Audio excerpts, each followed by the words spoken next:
TV Bula no ar. Eu sou o apressado Demir Luiz e hoje vamos acabar com a desculpa daquele pessoal que diz que não tem tempo para ler. Não, eu não consigo ler, não tenho tempo e tal. Não.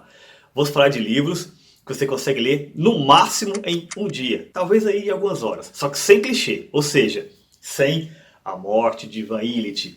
Sem o conto da Ilha Desconhecida. Nada de A Metamorfose. Que são livros que todos conhecem. Vou falar aqui de livros que talvez vocês não conheçam. Regra, não vale contos, tem que ser romances curtos ou novelas. Na página 47 do meu livro, Fogo de Junho, Romance de Geração para Geração Sem Romance, eu relembro a seguinte história. Diz a lenda que certa vez Guimarães Rosa, o gigantesco autor do imenso livro Grande Sertão Veredas, ligou para Fernando Sabina, autor de Encontro Marcado, O Grande Mentecapto, Zélia, Uma Paixão, e lhe perguntou o que ele estava escrevendo. E o Fernando, claro, muito animado, né, telefonema do mestre, começou a contar ali as histórias, tal, as pequenas narrativas que estava fazendo, e por aí vai.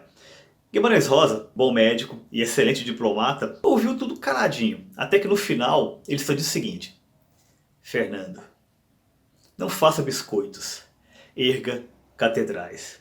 Bom, eu entendo o que o Guimarães Rosa quis dizer, mas o fato é o seguinte, existem alguns biscoitos bem saborosos. A verdade é que tanto biscoiteiros quanto construtores de catedrais querem uma única coisa: a imortalidade, a glória literária. Por isso que, representando o idioma italiano, começamos com a novela Imortalidade, de Ferdinando Camon, que tem apenas 110 páginas, contando com o pós-fácil escrito por Giancarlo Ferretti, da Universidade de Roma. Imortalidade é um livro sobre a sensibilidade humana florescendo diante do luto e da saudade. Conta a história de uma família de aldeões pobres da Itália que, diante da morte da matriarca, se vê numa situação que não esperavam e a todo custo passam a querer preservar a memória dessa mulher. Passa a ser uma missão familiar. Sobretudo do viúvo, um homem embrutecido por décadas e décadas e décadas de trabalho duro e privações.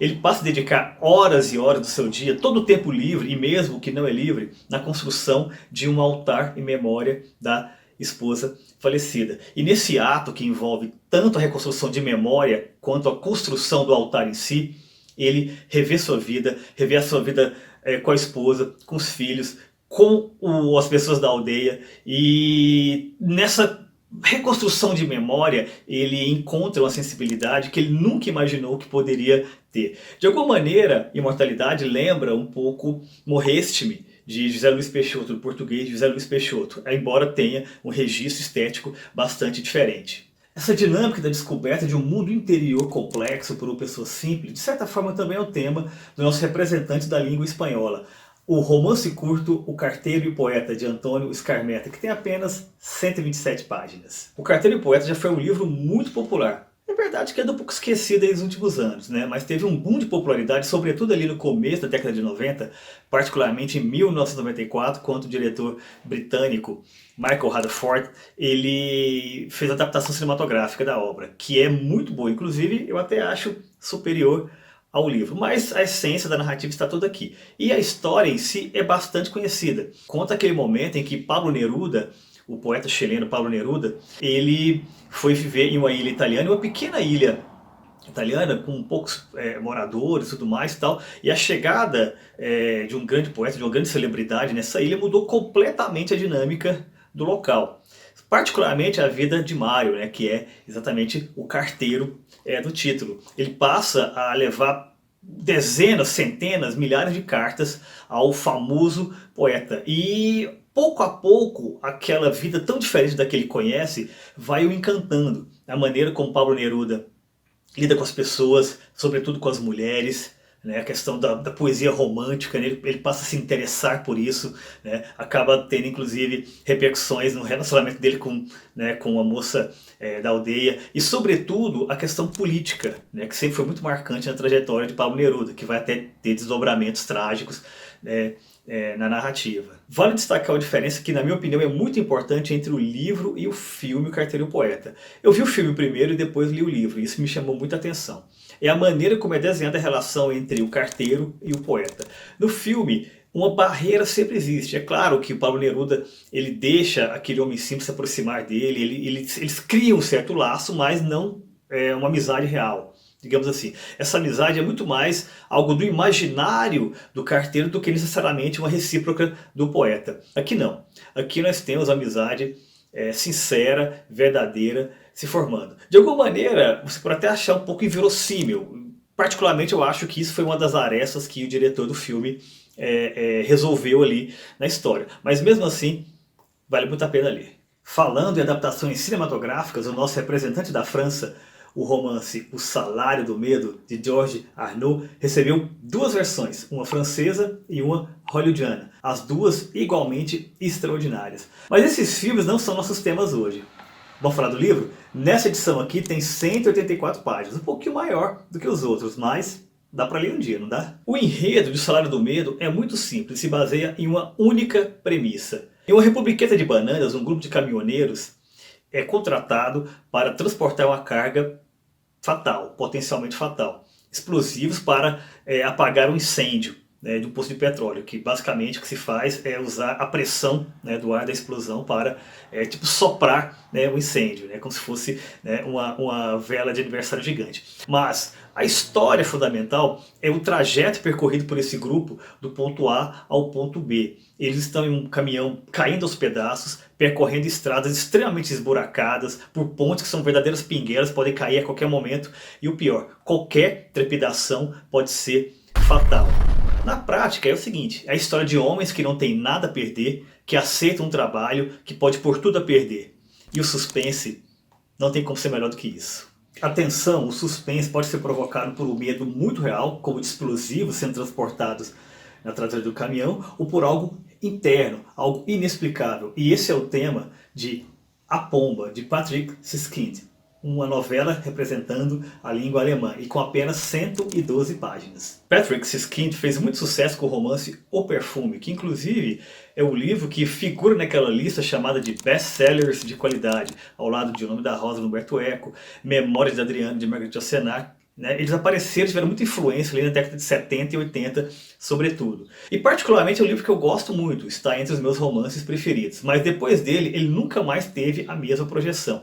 Embora eu ache que a novela A Pomba merece muita atenção. E diferentemente de O Perfume, que embora seja um estudo de personagem do Jean-Baptiste Granville, tem cores épicas, uma história grandiosa e tal, uma história de uma figura que pode mudar o mundo. Aqui não, aqui é um registro completamente minimalista. Basicamente é a história de um vigia de banco, um homem comum, que ao sair para trabalhar, ele se depara no corredor do seu prédio com uma pomba.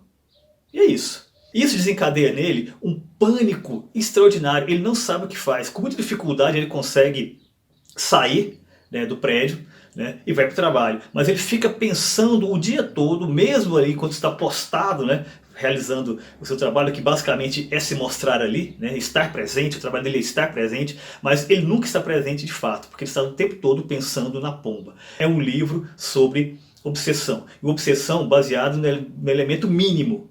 O problema dele é, o que eu vou fazer quando chegar em casa? Aquela pomba ainda vai estar lá? Nem só dos romances gigantescos e caudalosos de Tolstói e Dostoiévski vive a literatura russa. É por isso que eu digo, eu poderia estar matando, poderia estar roubando, poderia estar falando de um capote, de Gogol, mas não. Vou falar para vocês de O Ofício, de Sergei Dovlatov.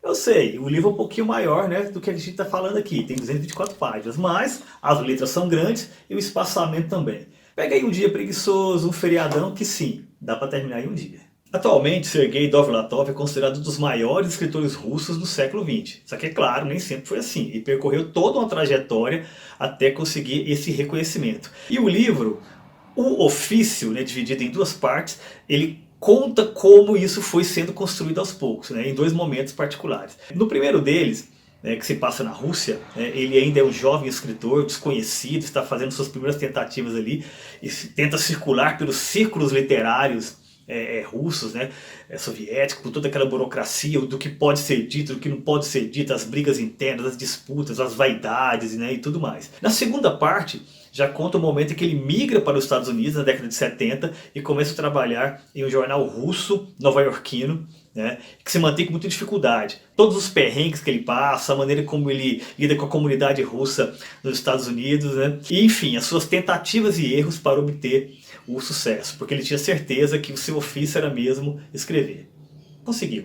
Eu gosto muito de livros sobre escritores. E da mesma forma que em O Ofício, o nosso representante da língua inglesa também trata sobre essa sedução da literatura, essa sedução da arte da escrita. E é Devoção, de Patti Smith. Patti Smith é muito famosa, muito conhecida como cantora, como artista plástica, como fotógrafa, e é também uma extraordinária escritora. E nesse livro aqui, muito compacto, com 127 páginas, pequenininho, né?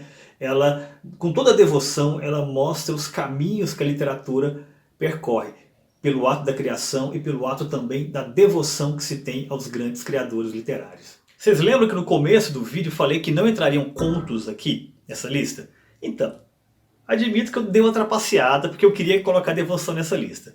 O livro é dividido em 3 partes. Na primeira parte, a Patti Smith conta uma viagem que ela fez, às pressas inclusive, para Paris, e como ela percorre a cidade, e o olhar dela pela cidade a inspira a escrever um conto. Esse conto é exatamente a segunda parte do livro. Como tem esse diálogo específico com a primeira, eu considero que eles são uma peça literária completa. E na concepção desse conto, nos detalhes, percebemos como que essa passagem dela por Paris redundou na criação de uma obra de arte. E na terceira parte, inclusive, nós temos o momento em que ela é convidada pela filha de Camille a ver o último manuscrito deixado por seu pai. Então nós temos aqui uma amarração perfeita. Nós temos um momento em que, percorrendo a cidade, a criadora vê os elementos de inspiração, o fruto dessa inspiração, que é um conto belíssimo sobre uma patinadora no gelo, belo e trágico, e ao final, né, essa ideia de devoção que se deve ter aos grandes criadores literários. É realmente um livro que é obrigatório, na minha opinião. Dentre os falados aqui, é o meu preferido. Então é isso, Carpe Diem, aproveita o dia e leia o livro inteiro. Mas, antes da despedida, uma pergunta. Não sentir falta de nada, não? Nós falamos aqui de traduções de livros que vieram da língua inglesa, francesa, italiana, até do russo, mas não falamos de livros propriamente escritos na língua portuguesa. Nem aqui do Brasil, nem da África, nem de Portugal propriamente dito. Nada disso. Vocês acham que não tem? Claro que tem, tem muitos e muito bons. Então se vocês querem essa lista, livros em língua portuguesa para ler em um dia só, deixe aqui o seu recado, aproveita e deixe suas sugestões aí também de outras obras para ser lidas bem rapidinho, que vale a pena para a gente ajudar aí a cultura a se disseminar. Fora isso, se inscreva no canal, espalhe o conteúdo, nada disso demora, basta um cliquezinho, muito menos do que 24 horas.